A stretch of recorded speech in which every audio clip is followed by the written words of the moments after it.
हर किसी के पास अपनी कोई न कोई प्रतिभा होती है, जिस कारण से वह अपने आप में खास होता है।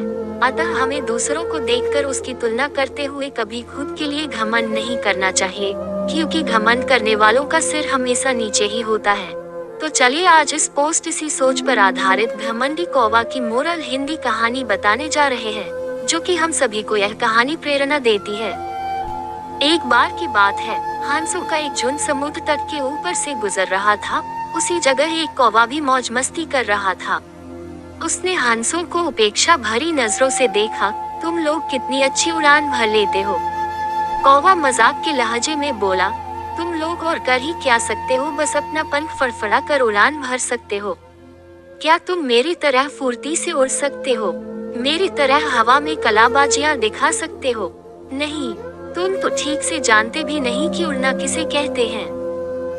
कौवे की बात सुनकर एक वृद्ध हंस बोला, ये अच्छी बात है कि तुम ये सब कर लेते हो, लेकिन तुम्हें इस बात पर घमंड नहीं करना चाहिए। मैं घमंड वमंड नहीं जानता। अगर तुम में से कोई भी मेरा मुकाबला कर सकता है तो सामने आए और मुझे हरा कर दिखाए। एक युवा नर हंस ने कौवे की चुनौती स्वीकार कर ली। यह तय हुआ कि प्रतियोगिता 2 चरणों में होगी।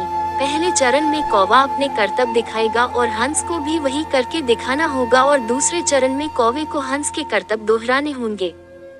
फिर प्रतियोगिता शुरू हुई। पहले चरण की शुरुआत कौवे ने की और एक से बढ़कर एक कलाबाजियां दिखाने लगा।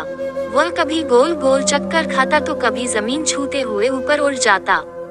वही हंस उसके मुकाबले कुछ खास नहीं कर पाया।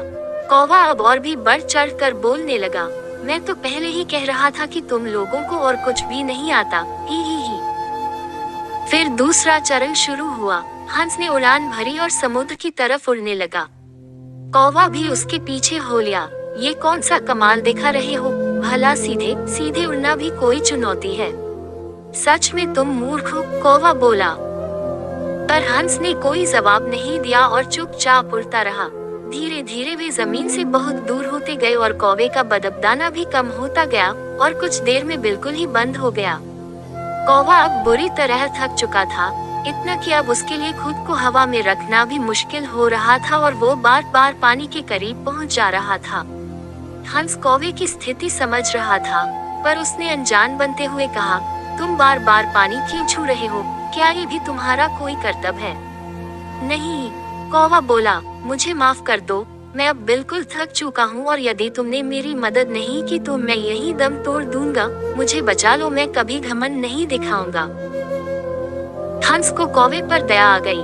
उसने सोचा कि चलो कौवा सबक तो सीख ही चुका है, अब उसकी जान बचाना ही ठीक होगा, और वह कौवे को अपने पीठ पर बैठाकर वापस तट की ओर उड़ चला।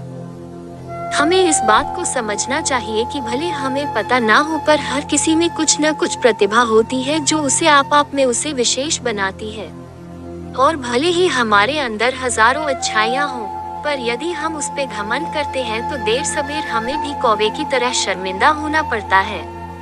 जैसा कि एक पुरानी कहावत भी है, घमंडी का सर हमेशा नीचा होता है। इसलिए ध्यान रखिए कि कहीं जाने अनजाने आप भी कौवे वाली गलती तो नहीं कर रहे। तो आप सभी को यह प्रेरणा देने वाली घमंडी कौवा की मोरल हिंदी कहानी कैसा लगा, कमेंट बॉक्स में जरूर बताएं और लोगों को प्रेरणा देने के लिए इस कहानी को शेयर भी जरूर करें।